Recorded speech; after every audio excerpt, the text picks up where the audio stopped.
남은 올해와 내년 초반이 코로나19 대유행으로 인한 자살률 증가를 막을 수 있는 골든타임이 될 것이라며 대비를 촉구하는 목소리가 이어지고 있습니다. 천하보다 귀한 생명을 지키기 위해 교회는 무엇을 할 수 있을까요?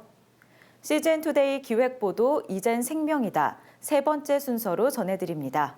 김현정 기자가 보도합니다.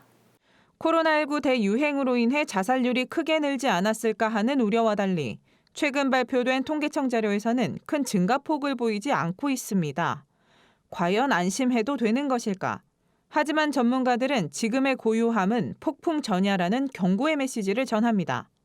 보통 국가적으로 통계청 자료는 한 1년 반에서 2년 정도가 걸립니다. 그 데이터가 모이려면. 지금 코로나 때 자살이 늘었다 줄었다의 문제는 사실 통계적으로는 의미가 없고요. 추측하건대 과거에 보면 IMF나 2002년 또 2008년 세계 대공황이나 이럴 때 보면 실제로 그 이후에 2, 3년 뒤에가 급증을 합니다. 그러니까 통계적으로 봐도 지금 코로나 때 예방을 잘해야 자살을 줄일 수 있는 것이지. 사실 지금 같은 위기는 요 근래만 있었던 건 아니고요. 지난 20년에서 25년 사이에 4번 정도의 위기가 있었습니다. 코로나보다 더 많은 분들이 자살을 통해서 생을 마감하신 분들이 언제나 있었어요. 위기 때마다. 이는 자살 고위험군에 속하는 자살 예방 전문 상담 전화 건수가 올해 들어 급증한 것을 보면 확인할 수 있습니다. 지난해와 비교해 볼 때 올해 전화 상담 건수는 지속적으로 크게 증가한 모습인데 8월에는 전년 대비 3배 가까이 급증했습니다. 코로나로 인해 대면 상담이 어려워진 것 또한 자살이 큰 폭으로 늘어날 것이라는 예측 요인입니다. 대면 상담이 어렵고요. 통화 중이 많아요. 이 감당이 안 되는 거예요. 그러니까 상담 전화가 확실히 늘었기 때문에. 이러한 상황 속 생명을 살리기 위해 교회는 무엇을 할 수 있을까? 최근 변화된 자살의 원인을 보면 교회 역할이 매우 중요하다는 것을 확인할 수 있습니다. 지난해와 달리 올해 들어 인생이라는 새로운 개념이 자살의 가장 주요 원인으로 꼽혔다는 점에 주목해 볼 수 있습니다. 인생에 대한 질문, 삶과 죽음에 대한 질문에 답을 줄 수 있는 유일한 곳이 교회라는 것이 전문가들의 강력한 외침입니다. 이미 자살 예방과 생명 존중 문화 확산을 위해 참고하고 활용할 수 있는 다양한 목회 지침서와 자료들은 많이 나와 있습니다. 대한예수교장로회 통합교단의 지침에 보면 금기시되어 왔던 자살자의 장례는 어떻게 지내야 하는지, 자살을 영원히 저주받을 범죄로 단정해서는 안 되는 이유 등이 상세하게 수록돼 있습니다.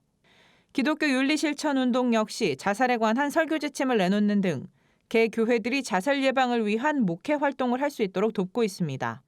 문제는 담임 목회자와 교회의 관심과 교육입니다. 예방주사는 건강할 때 맞는 거지 병이 난 다음에 사실 소용이 없잖아요. 이런 종교나 건강한 공동체, 가족들이 건강한 상태에서 건강한 예방주사를 맞게 해주는 거.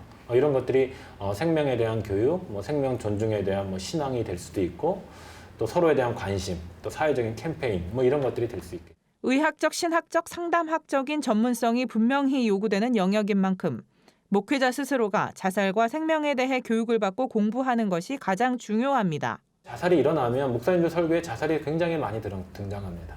근데 그게 굉장히 신앙적인 건강한 분들한테 은혜가 되는데 실제로 피해자나 그런 분들에게는 너무나 정제되지 않게 표현하는 용어들이 많아요.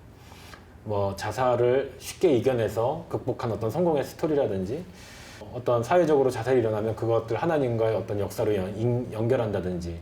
생명지킴 활동을 양성화시켜 교인들 중 생명지킴이 사역자를 키워내고 전담부서를 만드는 등의 노력도 필요합니다. 자살이라고 하는 것을 너무나 쉬쉬하면서 숨기고 있는 경향이 강한 것 같아요.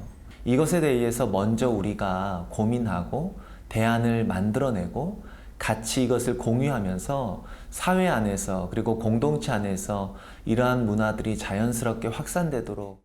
우리 삶 속에 늘 위기가 찾아올 수 있고 이 위기의 굴곡들을 잘 이겨낼 수 있도록 하는 소망의 메시지 선포도 중요하다고 강조합니다. 실제로 최근 일부 교회들을 중심으로 생명 존중주의를 선포하는 등 활발한 생명 존중 운동이 일어나고 있습니다. 지난 주일 온누리교회에서는 살려주심에 대한 감사함을 담담히 전하는 자살 예방 전문가의 간증이 울려 퍼졌습니다.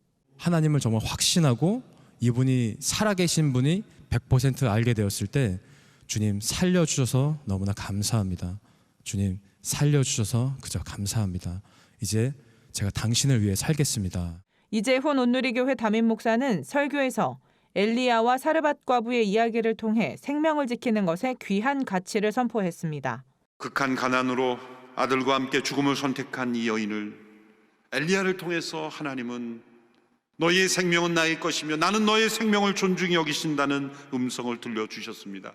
죽음을 붙잡지 말고 하나님을 붙잡으라는 것입니다. 상황을 바라보지 말고 하나님을 바라보라는 것입니다. 자신의 생명을 귀하게 여기지 않는 것은 거짓에 속는 것입니다. CGN 투데이 김현정입니다.